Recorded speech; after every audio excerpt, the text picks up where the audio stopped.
Hi, I'm Elaine. I spent the last 4 years working as a consultant in New York after finishing my MBA. And before that, I was in financial services for another 4 years.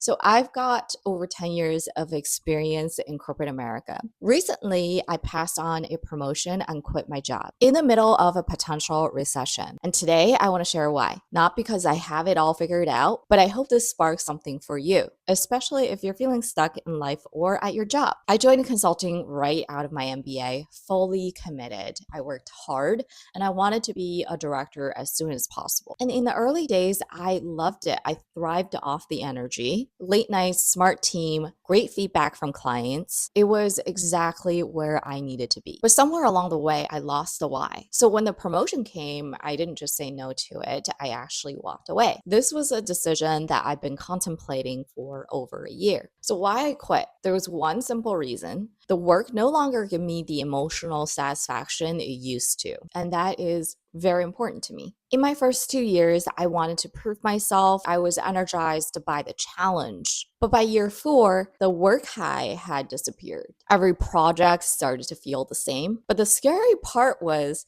I was pretty good at it, but executing in a very disconnected manner. When you start to execute over and over again without passion, you start to feel differently about life. So at this point, I knew something had to change, but I still wasn't quite ready to pull the trigger. Like many of us in consulting, I wore the golden handcuffs. Living in New York isn't cheap, and this job came with a stable, impressive paycheck with very little time to actually spend it. So I was constantly torn between making a financial decision and a selfish decision. I knew pivoting out would mean a pay cut, but I also felt very unmotivated every day, even though everything looked great on the surface. To make sense of all of this, I read a lot of career related books and journaled consistently along the way. Ultimately, I had to pull all my thoughts on paper and put it into a framework just like a consultant. This is a self assessment table that helped me process my mental and physical emotional state.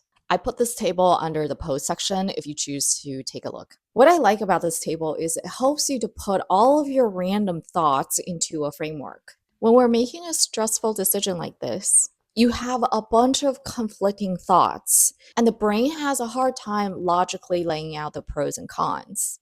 It's often a tug of war between what you think you should do versus what your heart actually wants. And the danger of choosing what you think you should do over and over again is you end up living a life for everyone and everything around you other than yourself. Obviously, a very dangerous position to be in. So, using a table like this almost forces you to be an unbiased third party. Over a series of decisions and time, you can consciously pick sometimes going with what you think you should do versus following your heart. So, going back to my story, while I was doing this, I was still kind of swarming in my thoughts. Then it came the moment that helped me crystallize everything. Back in year 1, I was working with a partner that I deeply admired. Brilliant, had high standards, and I spent most of that project just trying to keep up. 4 years later, I worked with him again, but this time everything felt easy. I could anticipate his asks, and I didn't have to try so hard. I thought I would feel very happy,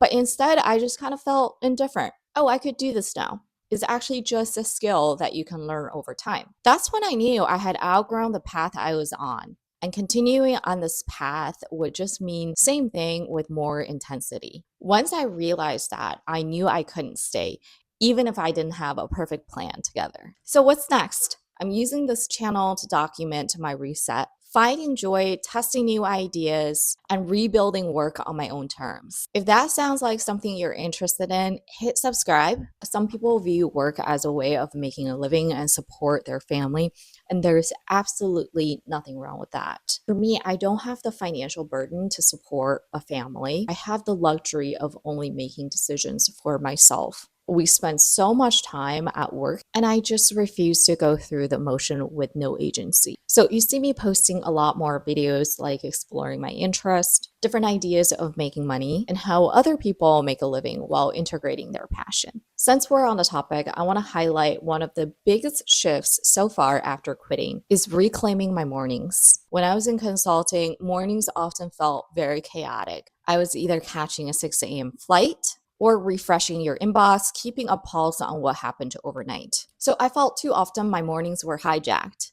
Now I wake up early, I go for a run. And honestly, the emotional clarity that it gives me is unmatched. If you're curious, go check out my shorts. I've been documenting this process. I know I'm not the only one who's going through this. Many of us in consulting, banking, law are quietly thinking about the same thing.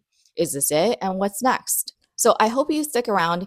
Use this channel as a mirror to pause and reflect and ask yourself, what would it feel like to bet on yourself?